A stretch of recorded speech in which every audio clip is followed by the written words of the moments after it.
Well, I'm going to make one pre-stream announcement before I forget. I have a talkative cat that is keeping me company here. Love him to death. And so, it is going to be canon that there is at least one cat wandering around the bar where the players currently are.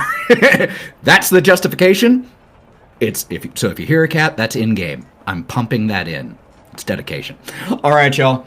I think we should go ahead and run that intro so we can start Chapter 16 of the City of the Crimson Tower.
As you stood outside, the voice of an old woman beckoned you in and told you not to keep an old woman waiting.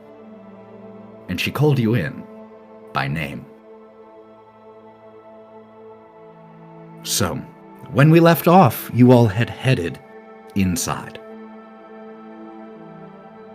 The room that you entered into is cushy in the sense that it is soft. The furniture in here draped with heavy blankets, large pillows, curtains on the walls, tapestries, almost no hard surfaces left unsoftened. And from behind one of the curtains, you can see the shape of an old woman, and a cat brushes by your legs, wandering through this area. You don't have to stop him. I said it's canon. This is now canon. This cat is here. Sally is trying to bribe the cat into being a little quieter. Won't work. As the cat brushes past your leg, you see the silhouette of a figure behind one of these silk curtains that drapes down in here. And it's a hunched figure. About time you all got here. Now, coming around, pushing through the curtain, a very, very old woman. She has slightly tan skin, a mop of white hair with just a little bit of gray still in there, but it is pretty much entirely starkly white. Her eyes are milky, though you can tell that they were a vibrant blue once. She's wearing many layers of draping clothing, warm wrapping her up, so that you can't tell if beneath this is a slight skeletal woman or a plump one. All you can see is just this mound of draping cloth and clothing as she is bundled up and makes her way towards the table that is set into the ground. But there are no chairs here. There are pillows and cushions. And she slowly squats down, her creaking bones popping audibly as she does. And she lowers herself. She looks up to each one of you in turn. Gloria, the Inquisitor. Hawthorne,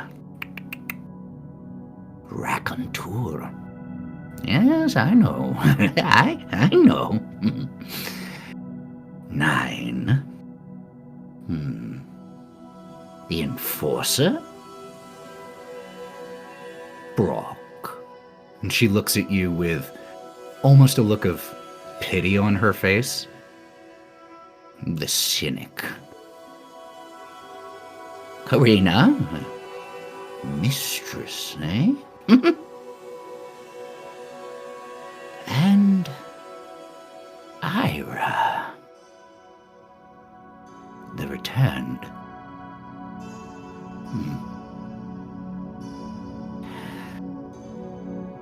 What can an old woman do for all of you?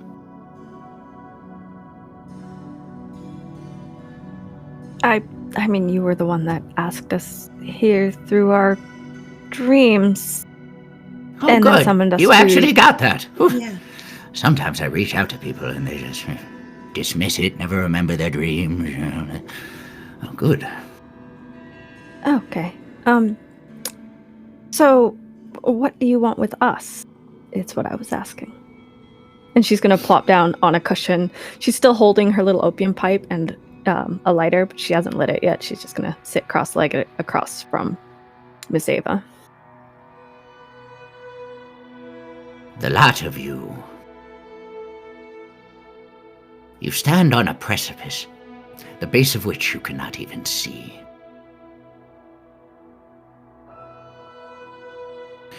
I wish to help you. But I can't. Not yet. Not yet. If you wish to pursue this path that you have already started to walk, come to the Evelys Bridge at midnight tonight. I shall await you there. Come alone. Do not allow yourselves to be followed. Couldn't you just tell it? Oh, okay. Don't question my reasons, Brooklyn. I think Cynic Brawk had indeed. a really good point. I think Brawk had a really good point. Why can't you just tell us now? Also, I don't even know if we're really familiar which path we're supposedly taking right now. We kind of don't know exactly where we're going. At least I don't know where we're going. I'm more worried about who's gonna follow us. Who's following us here? It's a good question. She looks at you with those milky eyes. Hearing that people are following us, I'd love to, at some point in a lull in the conversation, try to look around the room and see if I see any animals that look like the type that Stradia has been using to spy on us. I realize I didn't even really check. Just want to peek around.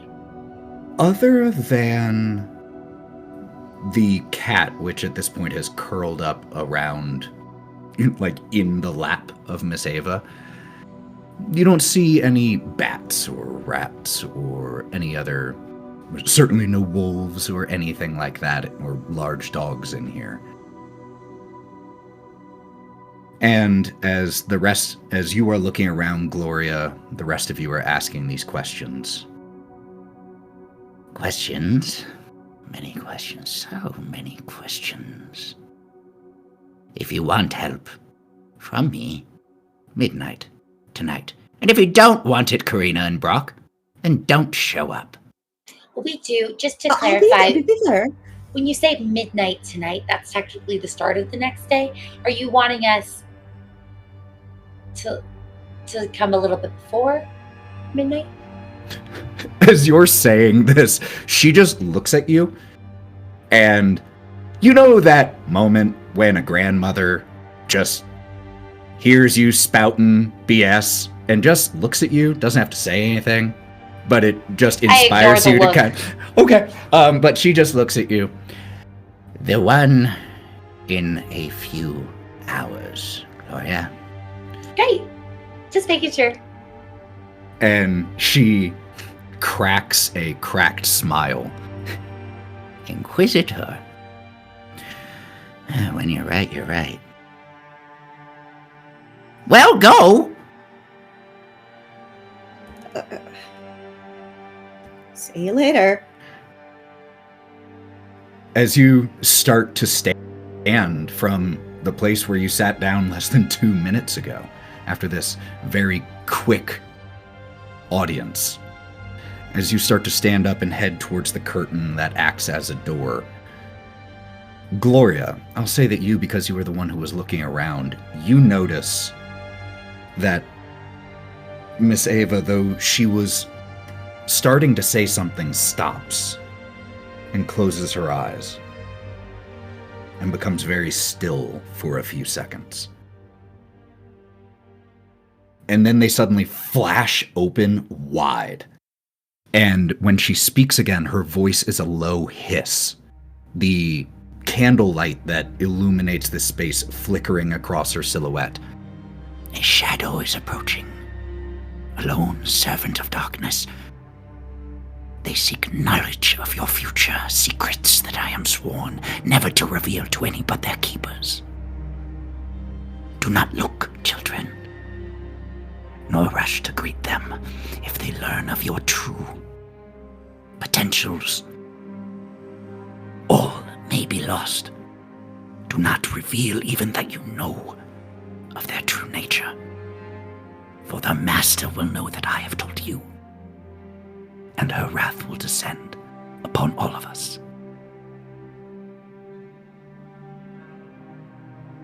Go. And Brawk's gonna go. Karina will linger for a second on like just behind the curtain. And she wants to look into the eyes of Miss Éabha. You said they were a little milky. Are they like to the point of blindness? Or do they seem like she can still see well? Tough to say. They are definitely cloudy. I would say you could make a healing check, because that's the closest to medicine to try to deduce that. 7. 7. With how cloudy her eyes are, you're fairly confident that she doesn't have any sight anymore. But that doesn't stop her from following you with her gaze. Karina will give one last look over her shoulder and then just walk away. As I exit, can I just she specifically mentioned these people coming to meet us. And so I realized I never really looked at the other people here at the bar. I'd like to just kind of make a note of everybody I see so that I can try to be like, oh, this person's not the same or something. Just have an idea of who's around. Love it. At first I was like, you're not going to make me describe every person in the bar. Absolutely not. Absolutely not. I'm taking a running active list of everyone. I'm taking a strong recollection of what they look like so that if I see somebody else following us from the bar. Totally dig it. But actually, as you all step out from the curtain doorway, the meow, I was literally about to say the meowing cat. Meowing cat. Oh my god. Incredible. I couldn't have done that better. The meowing cat that you can still hear a little bit behind you. But in the hallway, just about 10, 12 feet from the door that you exit out of, there are 2 people, neither of which are the bearer of a man who guided you back here. They're both dressed in the style of a lot of these individuals around here, which is closely tailored, well cut suits, but they typically have colorful accessories, from the buttons, pocket squares, lining of the coat, even the lining of the sleeves, just that give this hint of brightness that the rest of this gray place doesn't really have. The 2 that you see are a young man and a young woman. The young man looks kind of weaselish and a little nervous looking with the way that he hugs himself as he's out there and is tapping his hand on his arm, not even to the rhythm of the music, so it's more of a nervous tap. The young woman who's there, who has pretty extraordinarily curly brown hair and is wearing a suit, and as soon as you all step out and see them, just a few seconds later, the larger man who guided you here steps back out from around a corner and joins all of you as well. The young woman approaches the five of you immediately after you step out. New folks here. Nice to meet you. My name is Eliza. Stanimir. And she gestures towards the large bearded man approaching. Where are your manners? We have new friends, new guests. They're clearly weary, and not a one of them has a drink in their hand. How do you justify yourself, Stanimir? And the large man, just gives a chuckle. Fate wakes for no one, Eliza. And Eliza gives a, fine. But Eliza does make a good point. All of you need drinks to rest your feet and enjoy some music. Here, follow me. And he starts heading back towards the main area. Hawthorne would follow very, very close in suit. He is ready for his drink that he's been waiting for. And Brawk would kind of skitter a bit to catch up to Hawthorne. Come me. As you all start to head that way following Stanimir, the Weasley-looking man, it's all right if I come too? I don't see why not. He does like a quick step to catch up next to you and says, I heard that you just got here from Bridgewater. Yeah? I haven't heard much from there. Yes, we did. Is there any news? I don't think there's much change in the last few days. It's kind of a bit of a ghost town.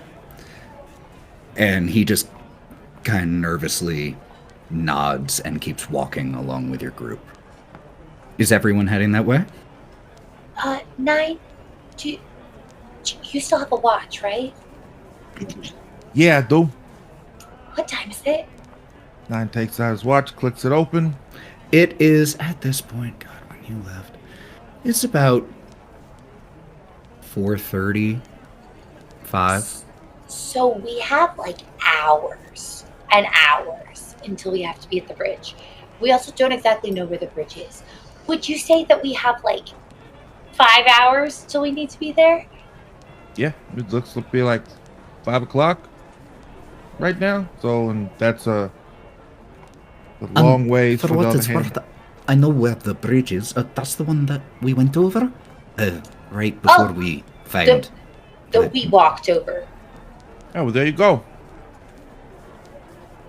Okay. You gotta, Nyne, will you keep an eye on the time and make sure we don't just like not go? I can do that. Okay. Not too hard. As this conversation is happening, the rest of you following behind Stanimir as he heads towards... There's a part of the bar that still actually has like a hearth and fireplace, comfy chairs around it. It's almost a little out of place given the rest of the decor with the chandeliers and lamps that hang from the ceiling. It feels a little antiquated, but it is still well tended and taken care of with a roaring fire. Several comfortable chairs and chests and furs and rugs all lined here. And as you approach, Stanimir, here, take a seat, and almost pushes one of you like down into the chair in making sure that you get a seat. Pushes over like a little footrest for a few of you. Now, what's everyone's drink of choice, huh? We got a better selection here than a lot of the other places. Yeah, we got gin, but if you're wanting wine or meat or beer, we can get you that. A nice red would be nice. Sorry, Brawk. No, it's okay. I was just going to ask if you had any lemonade. Don't know I can ask. Brawk, you're gonna have some mead with me. Brawk and I are gonna have some mead. Never mind. Apparently, I'm having some meat. Well, you all are friends of the Vista now, so our drink is your drink, our fire is your fire. Give me a second to get all that. And takes a few very long strides towards the bar. He is a big man. And as he is heading over collecting the drinks, the other two, Vista, who had been talking with you, also settle in around the fire. The nervous-looking man. I'm Arturi, by the way. Nice to meet you all. Good to meet. Arturi scoots closer to the fire, sitting like on the ground next to it, and starts to... It's not cold down here, but he starts to warm his hands next to it and stare into the fire a little bit. Looks over his shoulder to the woman who introduced herself as Eliza. Been a little while since I've been around a Vista fire.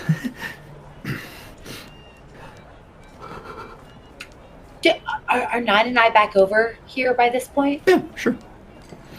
Nyne, I just look at you. That doesn't seem right. It's not really cold down here. Hey, you. A fire. What's your name again? Arturi? Dory. Okay, nice to meet you. I'm Nyne. Hey, you good over there? Yeah, I'm fine. Yeah, just... nothing. No. There's no nothing. You doing It's, okay? He winces a little bit. It's a complicated situation, but I'm all right. Thank you. Somebody beating on you? What? Somebody beating on you or something? No, not exactly now. But you all, you said that you were in Bridgewater, yeah? While you were there, did you ever meet a man named Rudolph? Who the fuck's that? Say, he's a doctor? I don't know no doctor. The only one that I know is Angel over here, so that's about it. What are you talking about doctors for? As Stan Amir walks back and starts shoving drinks into people's hand. We're here to laugh and sing and tell stories.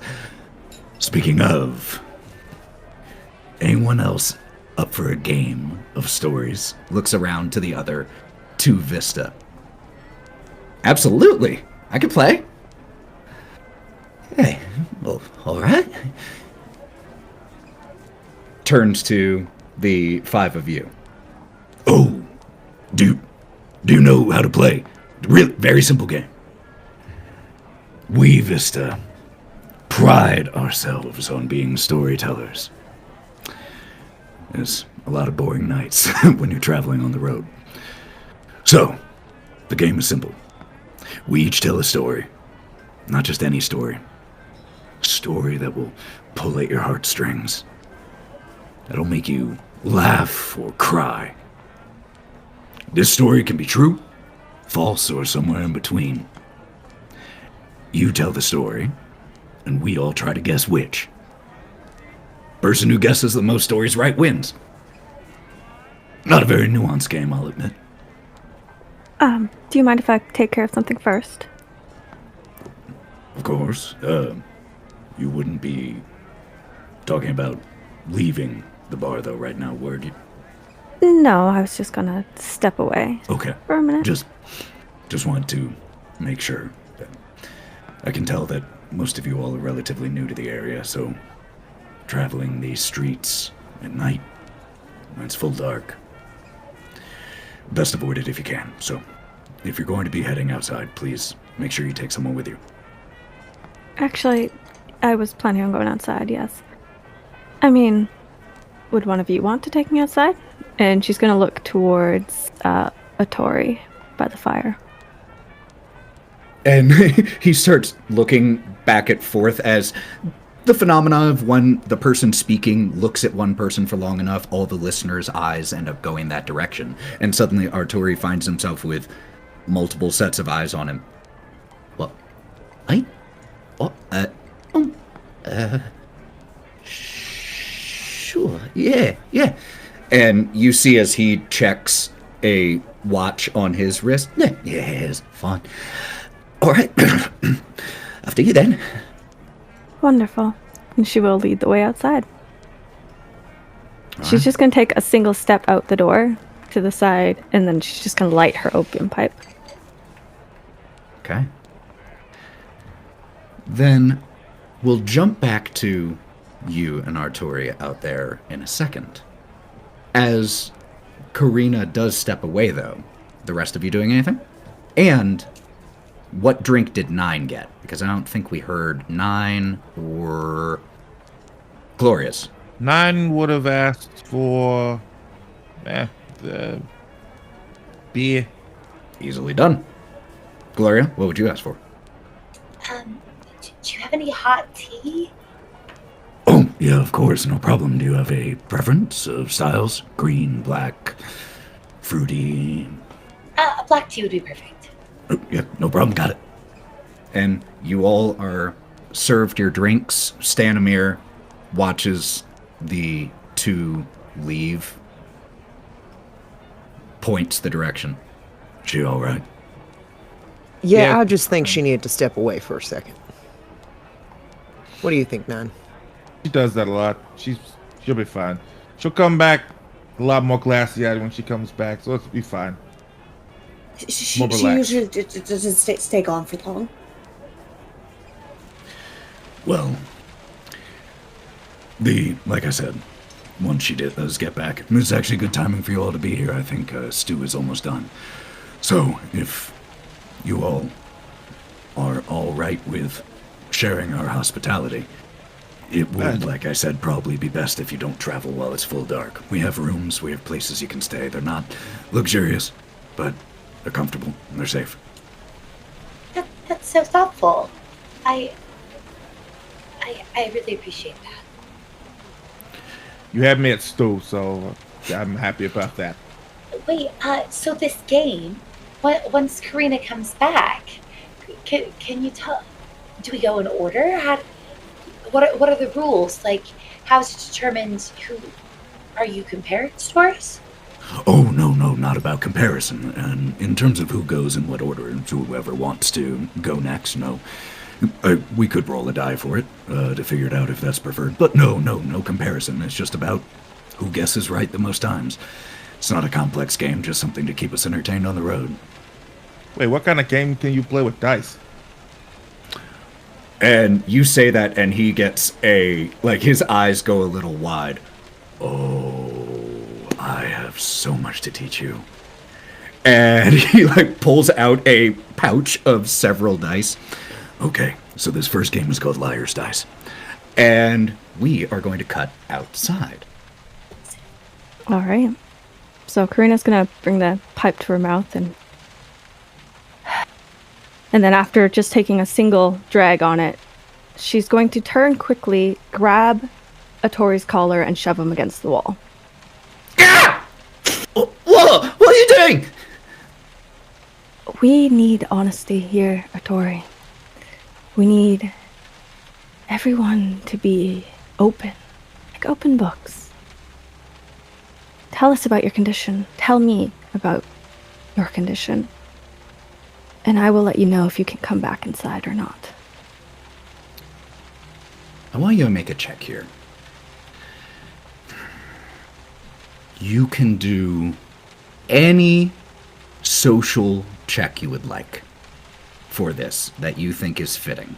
So that can be intimidation, that can be persuasion, whichever you want to do. I think I'll go with intimidation. Okay. It's not as good as my persuasion, but it makes more sense, I think. I respect that. I got a 9. 9 is a raise. He looks up at you, and he's a little taller than you. Not right now.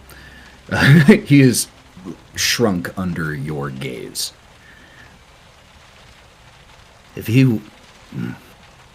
How exactly did you phrase it? I want to know about his condition. I don't have a condition. Then why are you so close to the fire? What were you going to tell us before you stopped talking? Because, like I said, it's been a long time since I've been able to be around a Vista fire. It felt good. I didn't know what I'll get next time I do it. So I was just savouring it. That's all. We were told not to trust people. And I don't trust you. I don't trust you at all. I don't trust anyone. These people are kind, and they're showing us kindness, and I still don't trust them. I think it's best for you to walk away. Yeah, you're probably right. Did feel good, though. Just for me. You can come back at midnight. No, I can't. Tell them I'm sorry. That I couldn't say goodbye. What do you mean you can't come back at midnight? Don't worry about it. I'm worried about it now.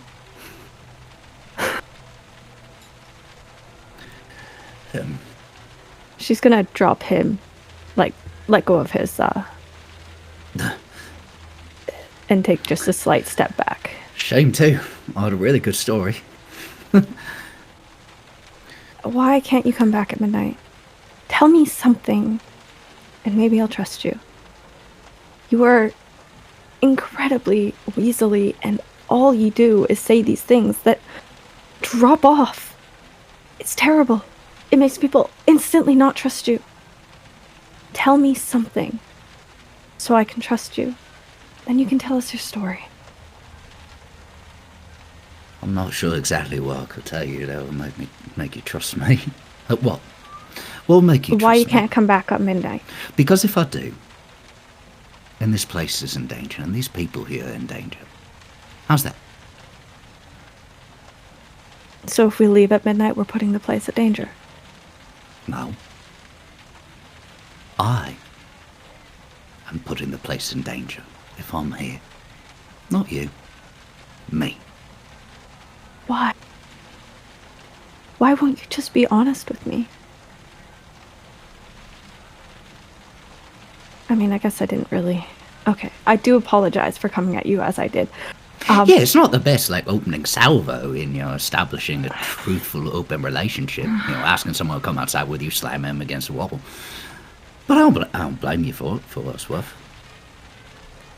Probably do the same. It's been a long day. It's been a very long lot of days. I'm sorry. I'm sorry. Please come back inside with us. That's very kind of you, and I'll accept your offer, at least for a little while. And then I do have to be going. I can't say I understand, but fair enough. You don't have to. That's all right. It's my way, not yours. Right? All right. What's that? And he points his chin towards your pipe. Oh, do you want some? It's Smells good. quite. Yeah. She'll just hand him the pipe. He takes the opium pipe. He's like, My dad, he used to smoke a pipe, but this thing's long. And he takes the Zippo lighter from you, takes one hit, and starts hacking immediately. Whatever song that was ever song. What is that? Oh, shit. I probably should have said you just take tiny. Yeah. Oh, well, it looks like swimming. Oh, hello. Yeah. And he looks at you with like a little bit of a drunken look in his eye. What are you? Nope, that's... And he points to that pipe. That right there is dangerous, that's what it is. All right, let's go back inside. And he takes one step on the steps that leads down to this place and slips and falls on his ass the entire way down. Yeah. Please, just, let me help you. And she's just going to try to fair. pick him up. And just lets you pick him up. Just... Could you do me a favor and not tell that part? The falling down the stairs part? The falling down the stairs part. If you could omit that part from the retelling of this, I'd be very appreciative. Is there a reason to retell this? We stepped outside. No, stepped exactly. back No, inside. no reason. Let's, Okay, and fair enough, especially fair enough. All right. not that part. Walks back inside. I'm totally not going to tell that as my story. Heads back inside. By the time the two of you have rejoined, the Stanimir has started bringing out bowls with a rabbit, potato, turnip, lentil, and parsnip stew. There are several generous and hearty chunks of flatbread that are served with each one, and he just brings one to each one of you and then crosses his legs and sits just straight down on the floor and begins to... He looks like a kid at Christmas as he is looking around. So, who wants to go first? Oh. And he sets his bowl down in front of him. I forgot a very important detail. The wager. You have to bet something. It can be of monetary value to you, sentimental value, anything like that. I'll go first.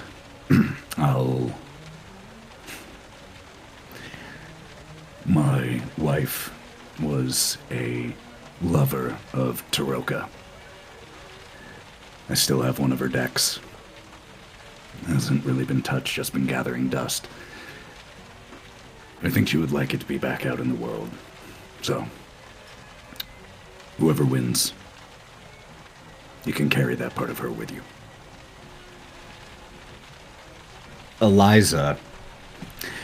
Sure. Oh, let's see something. Oh, I found this thing recently. It's kind of like a spyglass, but it lets you look around corners. Damn useful thing in a pinch. They look towards your group. Hawthorne has been sniffing the stew to try and figure out if it's poison or not, because everyone seems a little too happy here, and he doesn't know why.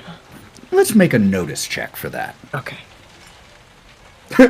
As Mav is over there pantomiming, already having taken a bite. Well, in for a penny, in for a pound. Whew, 10. So that is a double explosion. A double explosion and a double raise. You detect no traces of poison. In fact, your nose is so good, you're like, probably would have been better with a little bit more black pepper. You know, you can, with a double raise, you can dang near write down the ingredients list. But no detectable poison right now.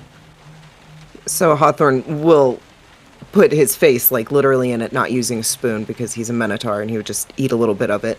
And he would pull out his brass knuckles with his other hand and say, I've had these here. This is in the pot now. Karina will pull out this small golden Zippo lighter that she uses. Flick it once, and then she'll just drop it in the pot. Arturi, I came across a interesting piece of writing on werewolves by some guy expert. So, whoever wins can have it. I don't think it'll do me much good. and when Arturi says, I don't think it'll do me much good, Karina, he just gives like a flicking glance to you. Just a split second. She's just gonna give him like the slightest nod. Can I play? Ira has in their hand a little painted wooden hair clip. I used to wear this when I was little. That look on your face, Gloria, were you gonna say a hair clip? Oh my god! And like Too you late have now. it pulled. You No, do do it it too late anyway. now. You can be I put it- twinsies. No, I put it back in my hair. Oh, I have to give you I just put it take a down. Benny. Please take a Benny because I saw the face reaction as I said hair clip. So, Gloria, you get a Benny for that. And so as you slide the hair clip back in, do you offer something else instead? Yeah, I'm flustered. I had a plan as people were going around. I'll just pop open my clutch, be like, and just pull out my little compact mirror, and that I've used throughout our adventure so far. Love it. Oh, we gotta give things up. Oh, Well, only if you want to play. If you just want to be an observer, no need. But you can't vote. Hey, Nyne, did you pull some teeth from something at some point? I thought you were pulling teeth from something we fought. I think you got that. yeah. What? Here you go. I got some of these cool weird teeth that I found. If memory serves, didn't you pull was it the wolf? It was one the of wolf. He wolves? pulled I one of the thought so. wolf's teeth in the house. I pulled one of these out of a fucker that tried to take a chunk out of me. So there you go. As you set down this tooth, it is a big canine tooth. And Stanimir can't help but reach forward and pick it up. You said this tried to take a chunk out of you. Oh, it actually did, and kind of lifts his shirt up just a little bit. Ooh, and Stanimir Yeah. just like leans in, just like, that's a guy showing scars. Yeah. Hawthorne Yeah, gets in on it too. You're like, yeah, man. Oh, immediately, like when you start getting in on, like, then Stanimir pulls his shirt aside to show his left shoulder. See that? Yeah, my cousin. And the battle stories. He bit you or he stabbed you? Look, he was not all there, and we had been drinking a lot, and I said things I probably shouldn't have. I'll admit that, but Brawk is kind of, as you guys are talking about scars, he's holding his arms kind of awkwardly, and they trail down to the sides of his legs, and he just kind of pats his legs a couple times. Yes, scars are cool, I guess, right? And Stanimir just looks at you for a second. This scrawnier, slighter guy, especially in comparison to him, and he just appraises you for a second. yeah, little guy gets it. What's Yeah. your story? Or never mind, maybe you'll save it, and I don't want to guess before we play the game, so I'll wait. Oh, okay. Are you playing though? Because if so, you have to wager something. And he pats the coat pockets as well as his pant pockets, and from one of his breast pockets, he pulls out a magnifying glass, but it's cracked in the middle. I fall a lot, so you get two different visions in one convenient little package. And he puts the magnifying glass down on top of everything else. Stanimir takes a mouthful of whatever drink is in his cup, bends down towards the fire in the hearth, blows into it, and the orange light of the flames turn green. And as they dance and sway, you begin to see the shape of a dark figure appearing in the core of the fire. We come from an ancient land, whose name is long forgotten. A land of kings. Our enemies forced us from our homes, and now we wander the lost roads. The shape in the fire begins to take a distinct form.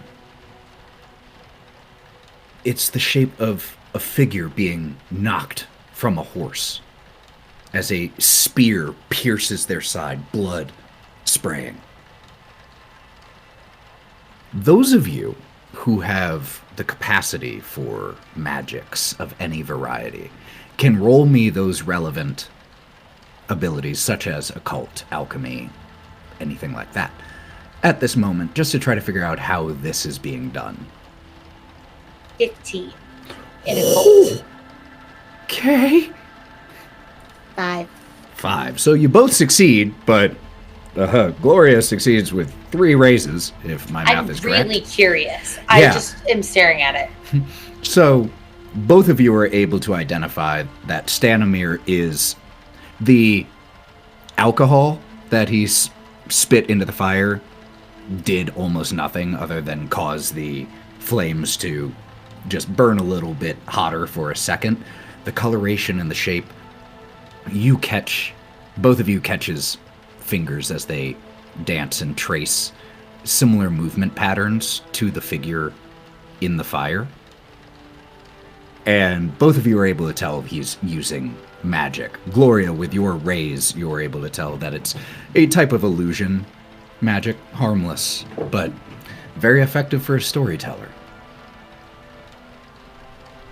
And so as the shape falls from the shadow horse and onto the ground, One night, a wounded soldier staggered into our camp and collapsed. We nursed his terrible injury, quenched his thirst with our wine, and he lived. When we asked who he was, he wouldn't say. All he wanted was to return home. But we were deep in the land of his enemies at the time. We ended up taking him in as one of our own, and we followed him back to his homeland. And his enemies hunted him every step of the way. They said he was a prince, and yet we never gave him up. Even when their assassins and soldiers and sellswords fell on us like wolves. deep in the fire, the dark figure you see now standing with a sword drawn, fighting off a host of other spectral, shadowy shapes that appear in the fire. This man of royal blood fought to protect us, as we fought to protect him. We bore him safely to his home, and he thanked us. He said, "I owe you my life. Stay as long as you wish, leave when you choose, and know that you will always be safe here." The figure in the dancing fire vanquishes its final foe and then disperses in a cloud of smoke and embers, and the green flames return to orange and yellow.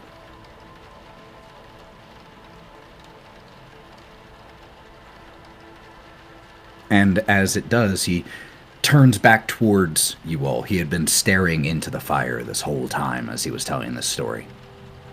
Turns back to you all, and despite the voice he was using as he was telling the story, he turns back around with a smile. So, what are your votes? The three options, just so you know: true, false, half true. I was like really watching this fire and staring at it. So could I get the sense that this felt like it was practiced movements? I feel like if I was really watching him perform this magic, does this seem like the type of, like, did it seem very... I can, with that many raises, you don't even need to make a notice check here, because the way that you're able to determine this is his fluency with the magical hand patterns. It is a practiced motion. So you get the impression that this story has been told by Stanimir multiple times. Then I'm going to vote that it's true. I agree. True. I think it's true. I think it might be half true. Half true. Hawthorne finishes his drink. And he says, I'm with them on the half true. This is bowl. I think it's true, Eliza says. Half true. I'm going to say half true. Stanimir takes a practiced, dramatic pause once everyone has said. Half true. The story itself is true. But it was no man. The soldier was a woman. And he just glances up for a second, even though all he's doing is looking at the ceiling. Stradia Vanzarovich herself, before she ever came to Barrowville. It was her promise, then, that allows us Vista to remain safely in this valley, without fear or favor. And Arturi just gives a satisfied, Yeah, half true. while Eliza goes, oh, that's not fair, just changing that one detail. It's not fully true, though, is it, Eliza? Yeah. Fine. So those of you who voted half true, you can count one correct answer on your tally. Well, who's next, then? And Stanimir looks around expectantly. I have a story. He immediately sits down on the plushy rug and looks at you with just big eyes, just a boy getting told a story around the fire. She's gonna stand up, most dramatically, pull a cigarette from her pocket, then fumble a little bit as she realizes she doesn't actually have her lighter anymore because it's in the middle of the pot. So she'll take Nyne's offered flame. This is a story I was told a while ago. Of a little girl. Deep in the woods. She was 6, maybe 7. A beautiful girl with the beautiful name of Marie. Blue eyes that were like the sky when the sun still shone. Gorgeous. But she loved to wander the ruins of this old graveyard deep in these woods. And every day, she would run out there and pick the grave flowers. Tiny little blossoms that matched her blue eyes. She would put them in her dark hair and skip around the broken graves. She swore that there was friends, voices that kept her company. It's a lonely town she came from, but as she would skip through the graves, collecting the blossoms, till she had her hands, her little dimpled hands full of blossoms, she would make her way home, bring them home to her aged grandmother. Only when she got home, there was no home. Her wooden house that never quite sat straight, gone. Ruins, aged, rotten wood. But every day she came home. Every day they were gone. It's rumored she still wanders. She still skips and collects flowers in that graveyard. My lover swore he saw her once. Swore he saw those blue eyes in the forest. Heard her little gentle laugh as she giggled away. What do you say? Do you believe in ghost stories? Stanimir just gives a big smile at the end of it. I want to think it's true. Half true.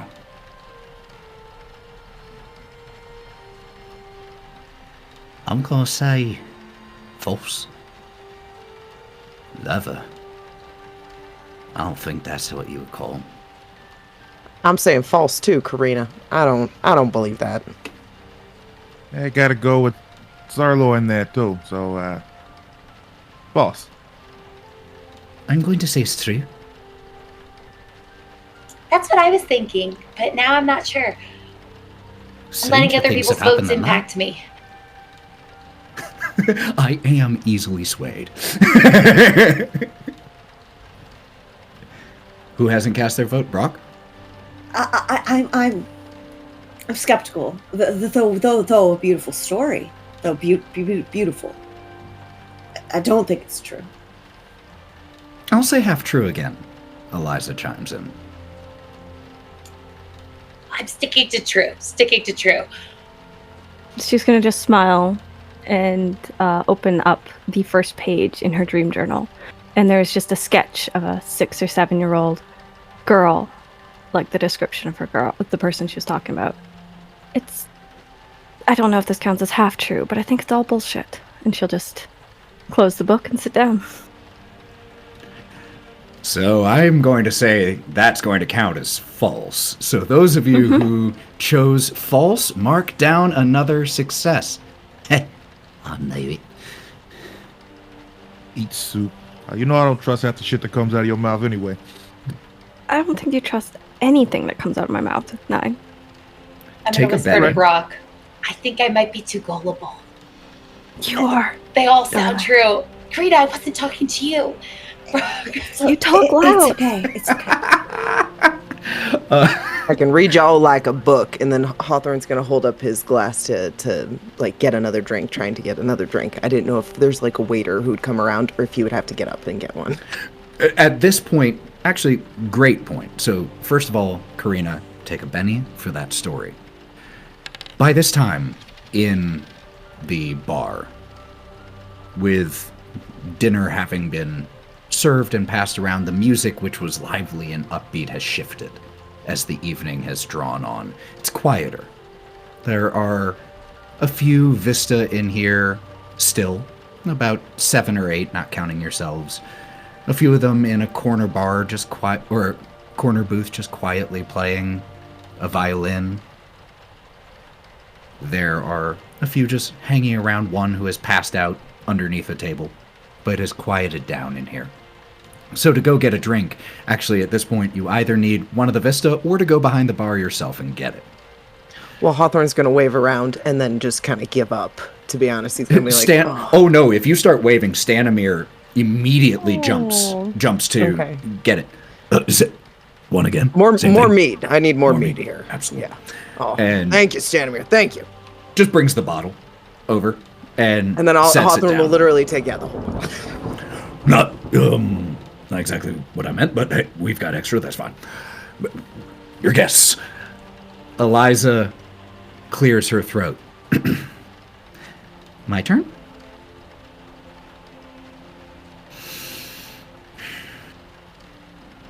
It is said that within every raven flutters a lost soul, and that each raven's song tells a tale of ages past, stories forgotten.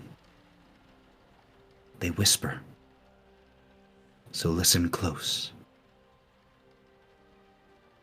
She takes a deep breath, and when she speaks again, her voice is quieter. The cat that had been in Miss Éabha's room has come out here where all of the action is and is starting to curl up by the fire. Sing, O ravens of Barovia, a name since discarded, a land birthed from mists and bathed in twilight. Sing of Lugdana, the Morning Lord's servant, dawn-touch servant, foe to the deep, lurking dark. The symbol of black feathers, her radiant testament, the warrior's beacon of faithful resolve. Sing, O ravens, of Chernavog's rise, named green god and demon lord upon Yestrel. Lugdana, gray-haired, weary of battle, her long sword and shield yet polished and ready. Guided through shadows towards sacred ground, she clashed with the demon, their tempest-like dance. Sing, O ravens, of Lugdana's last fury, of ravenkind's token now blazing with light. The battle's tide turning, a hero's brave cry, a final onslaught with divinity's grace. The demon lord banished, the warrior now fell. The wound at her side, gouged too deep to bear. Sing, O ravens, of light's final moments. A shadow descending from radiance on high. Sing of the angel, black-feathered and beaked, the Morning Lord's angel reclaiming its gift. The symbol retaken, in raven's claws held. Sing through me, O ravens. You are the keepers, the watchers, the tellers of stories untold. Sing, O ravens, of Lugdana's memory, the shadows that lurk, and heroes to come. And she gives a small dip of her head to indicate the end of her story. I've heard that story. Well, a version of it. True. I've always hoped it was.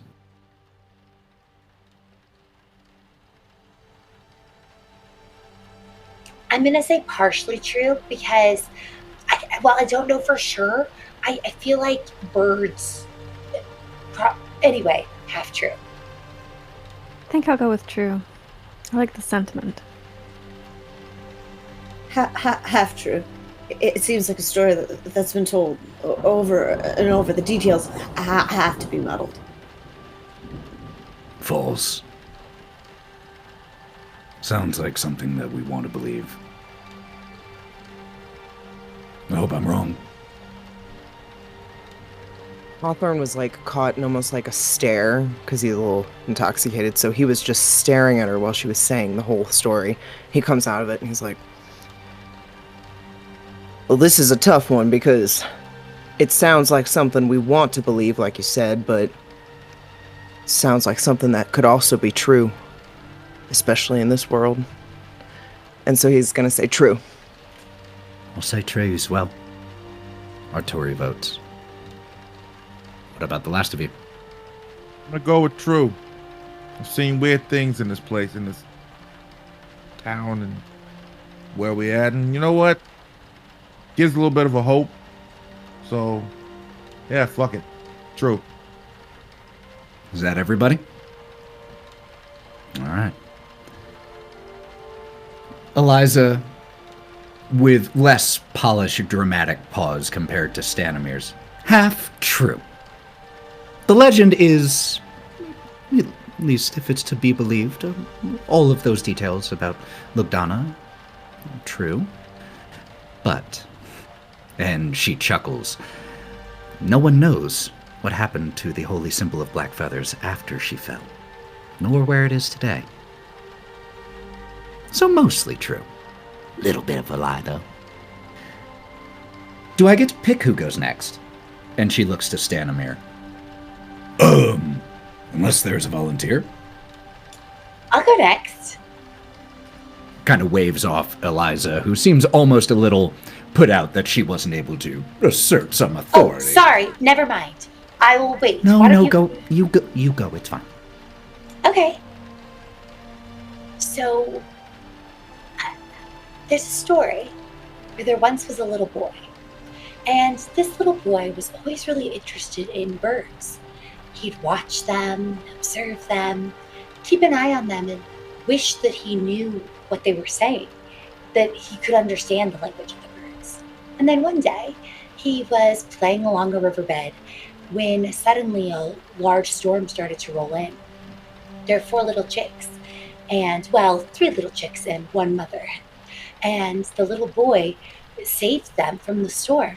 And as a thank you for saving them, they taught him the language of the birds. Soon he was able to hear hidden prophecies, whispers, as they spoke and sang and called out to him. But one of the prophecies he heard, it frightened him. He was told that he would no longer be the son of merchants, for his parents were merchants, but instead he'd be the son of a king.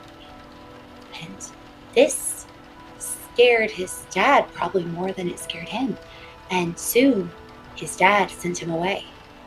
After traveling and hearing from the birds, he found his way to a far-off kingdom, where there a king was upset because he was plagued by 3 ravens that were sitting on his window and wouldn't leave him or his daughter alone. And the boy, who knew the language of the birds, was able to speak to the 3 of them, solve their riddle, and fell in love with the king's daughter, the princess. And soon that prophecy he heard when he was younger came to pass. He married the king's daughter and became the son of a king.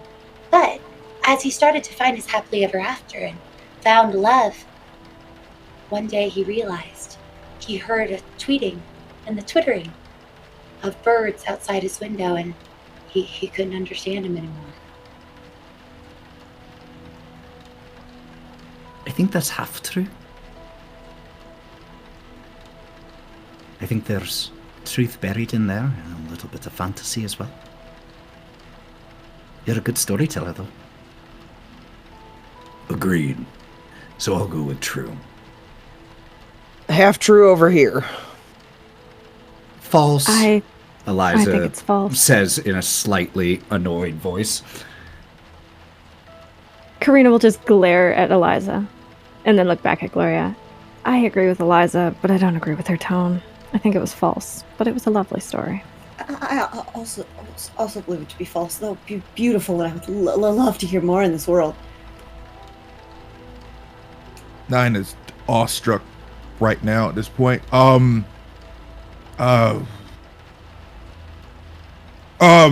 It was like yourself. It was beautiful. But I'm gonna have to. Really good fucking story, Angel. I'm gonna have to. As you're stammering and saying this, Stanimir, who wasn't sitting that far from you, just kind of like leans over and thuds your thigh with his knuckles. Hey, yeah, false. It's false. False. Yeah. And Arturi was again hugging himself a little bit, making himself small, but while looking down, he's looking up. His eyes are looking up, and he just has like this sheepish little smile watching you stammer, trying to talk to her, and just gives a little I'll go with half true. and I think that's everyone. That's everyone, right? Mm-hmm. So this is folklore. And so folklore often has hints of truth woven in. But I think it's a measure of how much truth remains, whether you say half true or false. And for this one, I was going to, while this has been told, I think it's, I'm not really sure how long it's been told, actually. I think that's something I can't remember right now, but I was going to go with false. Oh. That's on me. And Stanimir, even though this isn't a drinking game, in response to being wrong, like picks up his drink and swigs it back as if it is. Maybe there are some versions that are played that way. Tally it down if you got it right. We gotta know who claims all the loot. Hawthorne says, "Oh, well, heck, okay. I'll go next." They settle in, getting ready for another story. Drinks are refilled for any who need them. A few Vista have started to, who were out here, even a few who had gone back to go to sleep, from the youngest at about like 7 or 8, but a few Vista, about 5 or 6, have started to gather nearby. Not in any type of like mob way. They've moved a little bit closer to the fire, to the stories, to listen, even though they're not playing. And you can hear during the voting on Gloria's, there were some soft whispers from the spectators. I think it's false. I'm pretty sure it's false. No, it's gotta be after, don't you think? So Hawthorne starts to settle and he sets the mead down in front of him, and he puts his hand in his pocket, and you can tell he's playing with something. He says, well, it's kind of interesting that you guys have tales about kids, because mine's one too. And so he starts, there was once a girl named May. She wasn't my sister, not really. But when you grow up with someone in a place like we did, that's what you call each other. Sisters, brothers, family. May was the smallest of us. Big eyes, always wide with wonder, always asking questions no one had the answers to. Why's the sky blue? Do you think birds dream? Oh, May. Oh, my favorite. Why do we have pockets when there's nothing to put in them? She'd laugh every time she asked that one, but we all knew it wasn't really a joke. May had this way of making you feel big, even when you weren't. Like when you got her to smile, it meant you'd done something worth doing. She used to braid bits of string into little charms for us. So your pocket isn't empty, she'd say, grinning like she'd solved the greatest mystery of the world. Well, one winter, May got sick. You know, the kind of sick you don't come back from. The rest of us tried to make her laugh like always, but it didn't work. The questions stopped and the smiles stopped, and one day she just wasn't there anymore.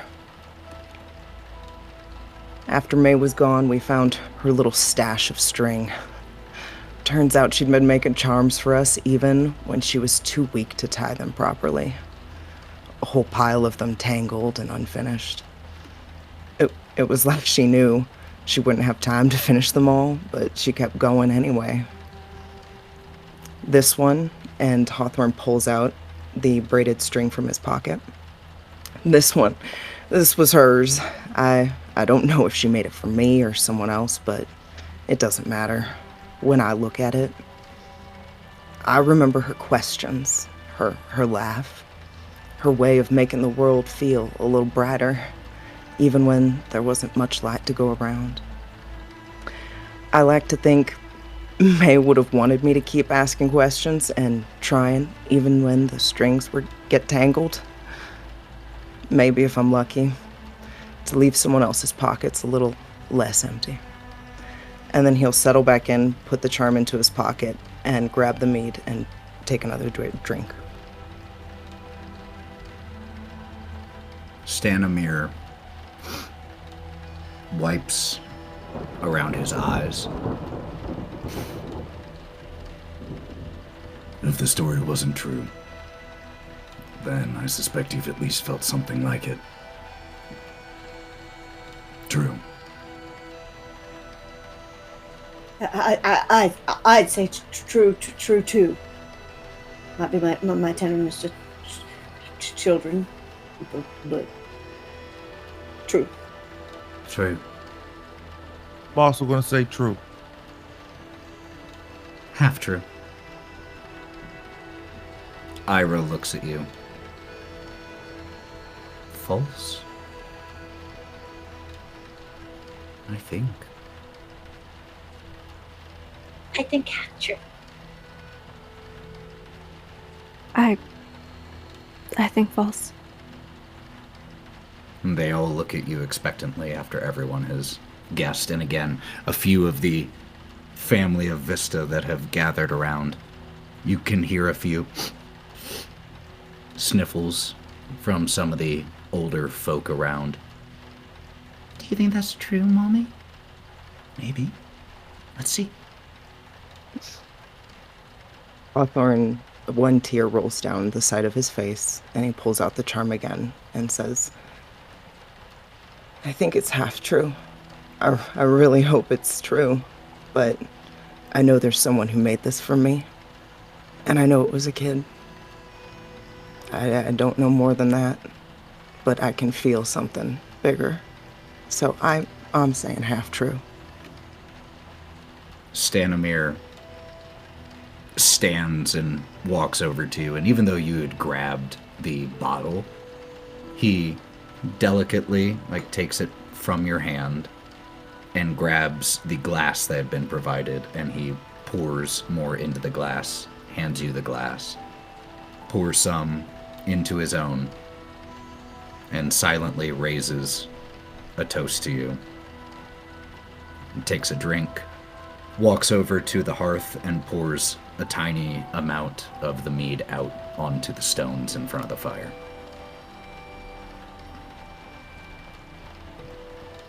The gathered Vista, again, you can hear some sniffles. But from one of the older folk in the back, Oh, come on, let's not dwell. Next story.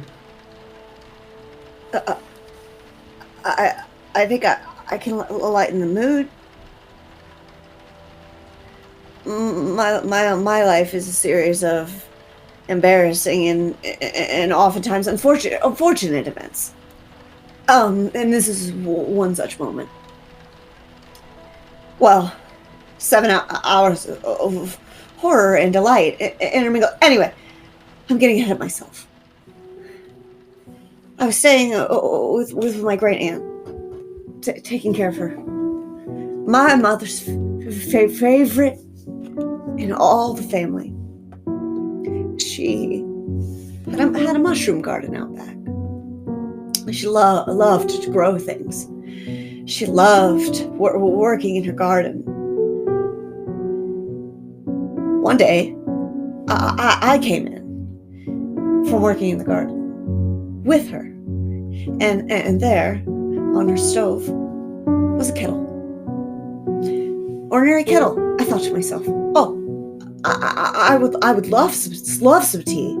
Absolutely love some tea. That would warm my bones, ease the tension from my body.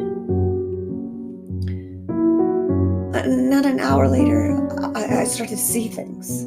I started to feel things. My body tingled, and the sun was so bright. And until it went down, I couldn't think about anything other than the sound of the birds in the sky. And I swear, I laid in the grass for hours. Come to find out, my great aunt grew hallucinogenic mushrooms, and I had grabbed the wrong kettle. That was my first time, and my only time since. as the reveal is spoken, the Vista gathered around Stanimir, Eliza, Arturi included, and Ira just all start to laugh. The mood immediately lightened as the youngest child who had spoken up earlier is tugging on her mother's skirts. Mummy, I don't understand. What's the tea? What mushrooms? Don't worry.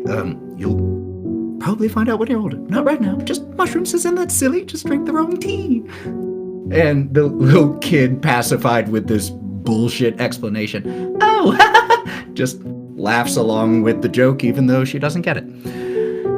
Hawthorne's gonna smack Brawk on the back and go, oh, that sounds true. I'm going with true there. Please say it's true. Yeah, I'm gonna go with true. Hey, sis, I'm gonna go with true. I'm gonna say half true. Just to be different, I'll say false. I'm gonna go for false. Maybe true. You seem like you might have grabbed the wrong tea more than once. False. Eliza, the last member to vote. The whole voting process is weirdly stressful. Everybody's gone, right? As he checks his pulse on his neck. Yes, everybody's gone. Did you drink the magic mushroom tea or not? It is unfortunately very true. And in addition, and cherry on top of this situation, I also, in fact, it did soil myself and vomit in the grass as it settled into my stomach. It was unfortunate and further embarrassing. Thank you for creating a safe space for me to share. Just friendly laughter and jeers and all in good spirit just erupting from around you, even causing a few other individuals who had gone to sleep to like come out and start trying to figure out what everyone was laughing about. Arturi checks his watch quickly. I'll go. Next. I'm not as good a storyteller as everyone else, so bear with me. There was once this fox, well known for his cleverness of mind and body, and he lived with his kit in the woods. One night, a pair of sparrows brought him their child, their chick, for it was sick, you see. Deaf, clinging to it like its own feathers. The fox took the chick into his den, but for all his knowledge, he could not help the bird. And the chick breathed its last choking breath in the fox's paws. The sparrows, driven mad in their grief, aided by 4 of their kin, they stole the fox's kit in the night. They delivered it to the wolf who had long hungered for the taste of fox blood. Wolf ate the kit, and the sparrows departed to return to their own flock, justice quenching the fire of their pain. When the fox woke and found what the sparrows had done, rage clutched his heart. With his cunning, he knew that the rats in their burrows beneath the earth had always despised the sparrows for their flight and their songs. So the fox went down to the kingdom of the rats, and he promised them a forest free of the songs of the sparrows. Intrigued, the rats agreed to help. But the rats, you see, they could not find a sparrow's nest on their own, too high up. But the crafty fox, he could. And as the sparrows slumbered in the hollow of an ancient great oak, the fox, he led the rats right to the sparrow's nest. The rats take you, as you have taken my child from me. And the rats fell upon the sparrows with tooth and claw. For the crimes of 6, the flock perished with nary an egg spared. They say the misted wood is darkened now, and the trees no longer sing with the songs of the sparrows. But some say that the rats hunt still. that a lone chick escaped their clutches, and that one day they will find it and gobble it up, just like the rest.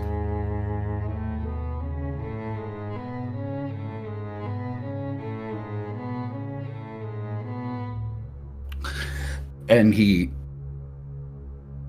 takes a breath as he kind of comes out of whatever fugue state he was in while telling that story. So, true, false, or half true, eh?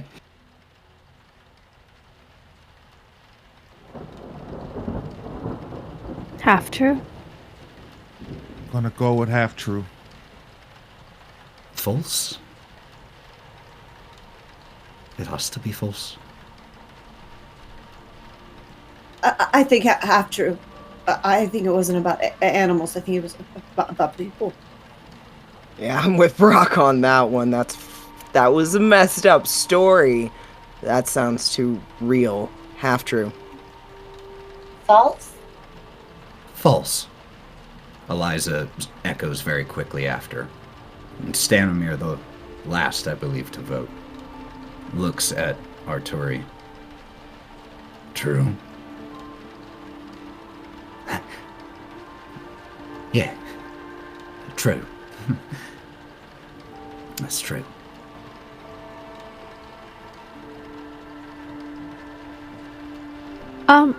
This is a little bit off, but as he was speaking,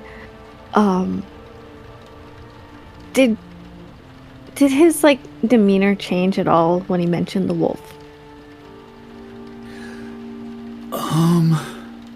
His demeanor changed while telling the story. Like, he hunkered down further into himself, and just like Stanimir did, stared into the fire, even though it didn't have the illusion magic going this time.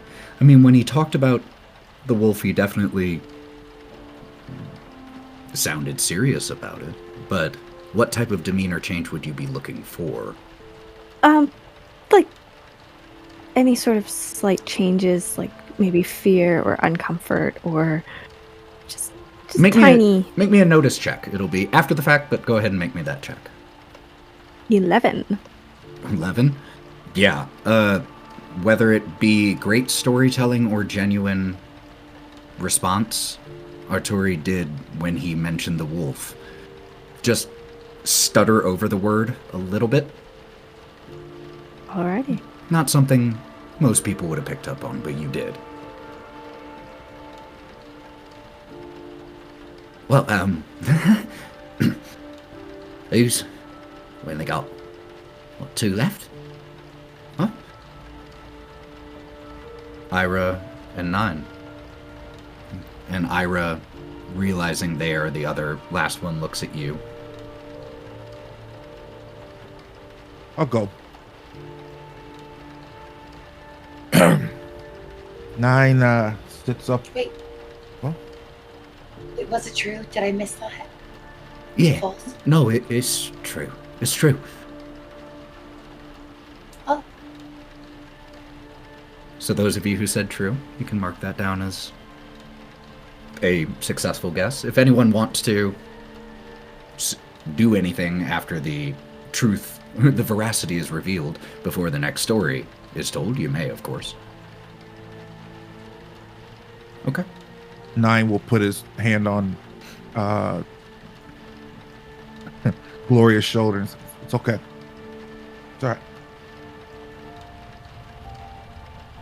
So, my tale. 2 explorers were going into a tomb. They come across this tomb on the ground here. They dig it up and accidentally open it. And an ancient evil that was locked away for 10,000 years was returned to the world. A vast and powerful sorceress, hell-bent on ruling every bit of the realm. No one could stop her.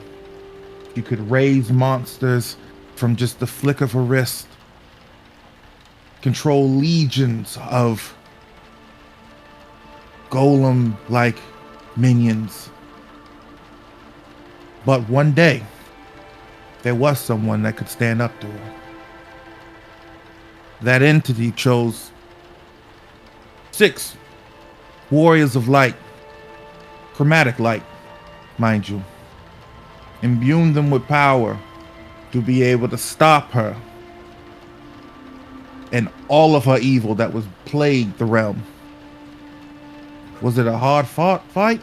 It was. But it got to a point where their power wasn't enough.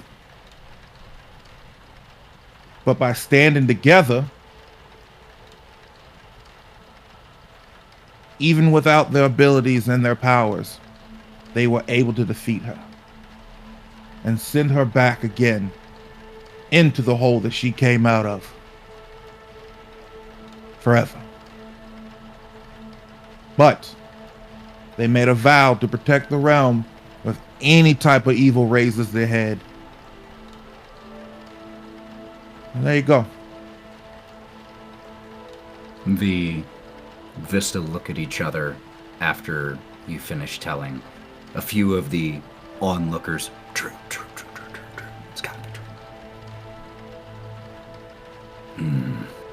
I'll be getting burned by not guessing half true. Half true. True. Eliza seems almost a little shocked at her own guess. False.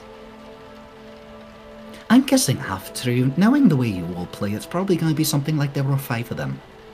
Right, that's what I'm getting caught up on. But I want to say false.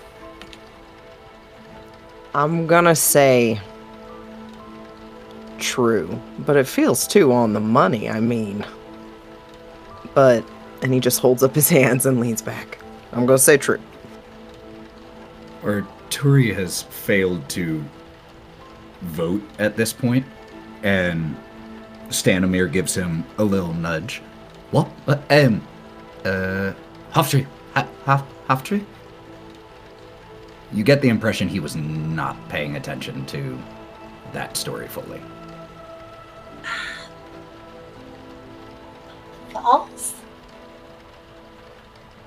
The answer is true. I'm really bad at this game. The one time I switched to half true. Right then. And Eliza, ha! You're losing it, old man. So if you guess true, mark it down. And with Nyne's story completed, eventually... Oh, yeah, Karina? After noticing Atori being distracted, Karina's just going to focus on him for the rest of this time. Got it. Not creepily staring, but kind of creepily staring. Totally, 100%. Nyne, I look at you and I motion to my wrist. Do we know what time it is? Oh, yeah. And I'm sorry I got your story wrong. You're a really good storyteller. I thought you were trying to trick me. Okay, anyway, do you know what time it is? First off, I told you I'd never lie to you. So always remember that. I'll remember that next time. And I look at the watch. About 8:30 or 9. We're doing fine. There we go. Yeah. Eventually, all eyes come to settle on Ira, who has just been sitting kind of small. Right, and puffs their chest up a little bit. My turn? Ooh, shouldn't have waited until last. Those were all so good. When I was a child, my father took me and my brother to this beautiful, tranquil lake. I remember the feeling of the sand beneath my bare feet, lapping of the waves. But then something broke the moment. There was a low growl that echoed through the wind. And as I turned, I saw a beast emerge from the fog. A dog or a wolf, larger than anything I'd ever seen. I can still remember his eyes. Yellow. Cold. hungry. For the 5 of you, by the way, that description of a canine's cold, yellow, hungry eyes sounds very familiar to something you experienced earlier. Brawk's shaking a little. My father, he saw it. He screamed for me to run, and I did. I took off, running for the woods, but the wolf followed me. Its snarls echoed through the underbrush. I remember there were branches whipping against my face, thorns cutting at my feet, and my legs burned. My breath grew ragged. That's where I got the scar. And they point to just this tiny little, like, 1/4 inch scar near the right eye socket. You'd never even really noticed before because it's so small. No matter how tired I was so afraid I kept running. It was only later, much later, long after the wolf's howls and snarls had gone silent, that I let myself stop running.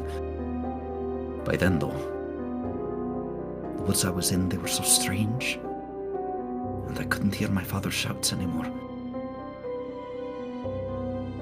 There was this heavy mist that came down around me, shadowy shapes that surrounded me.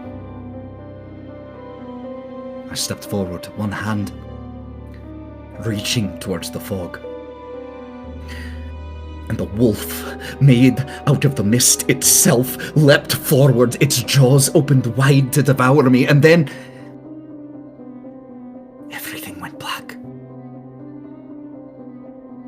The next thing I remembered, I was lying in my own bed.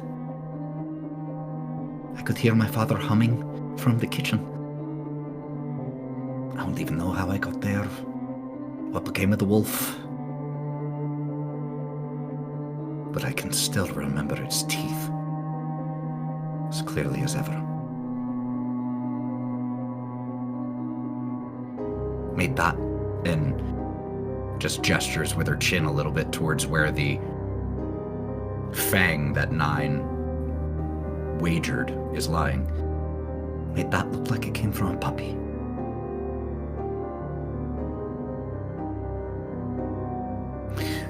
So, that's my story.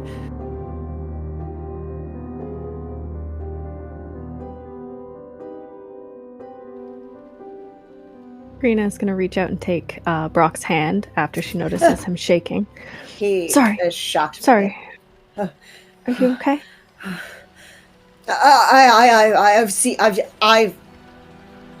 I know that experience. I think it's true. And he squeezes your hand a little bit harder, and you can feel how sweaty his hands are. She's gonna give it like a little tap on top with the other hand. I think that's half true, Éabha. Arturi says as he's in the process of standing up, I'll go guess false. And begins to put on an overcoat that he grabs from a nearby stool. I agree. False. True. There's some damn big dogs around here. True. Well, people really brought their A game is all I'm just saying. These stories are great. I'm gonna guess that's terrifyingly true right there. Nyne's gonna look at Éabha. True.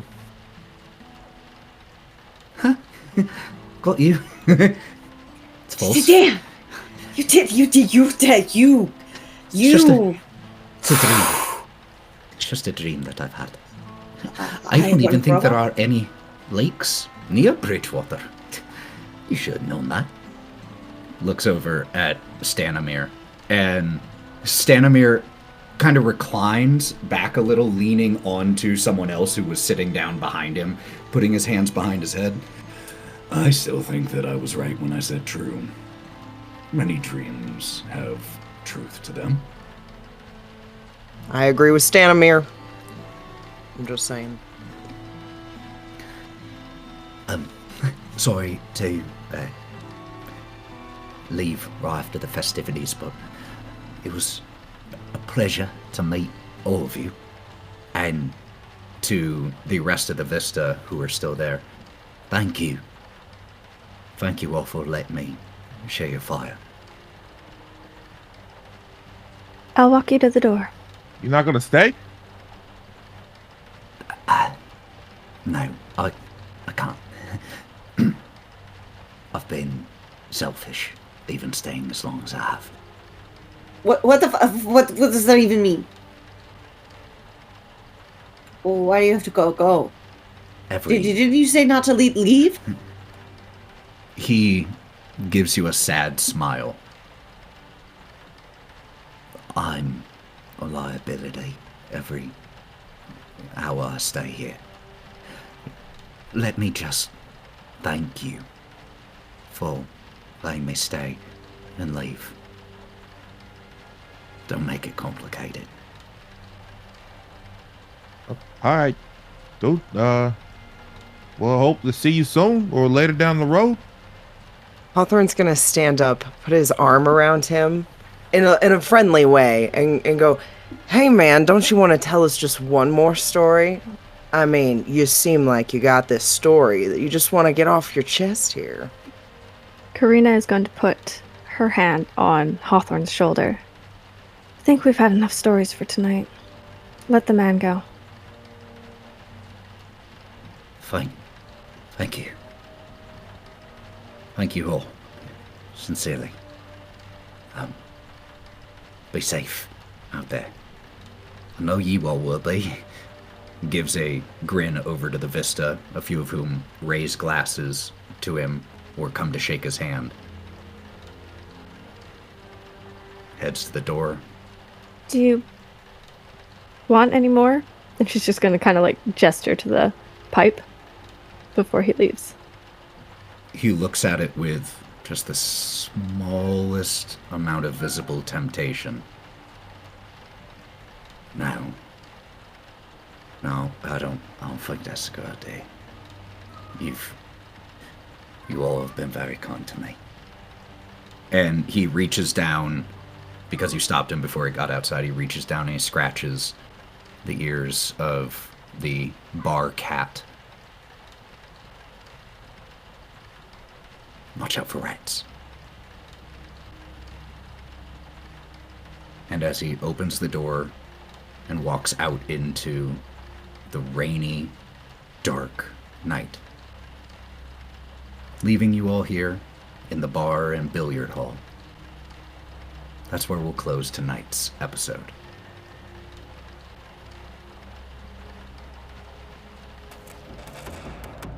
Thank you for listening to this episode of The City of the Crimson Tower. Gloria was played by Anna Margaret, Karina by Matty, Nyne by Mav, Hawthorne by Sally, and Brawk by Lauren. And Ethan did all the other stuff.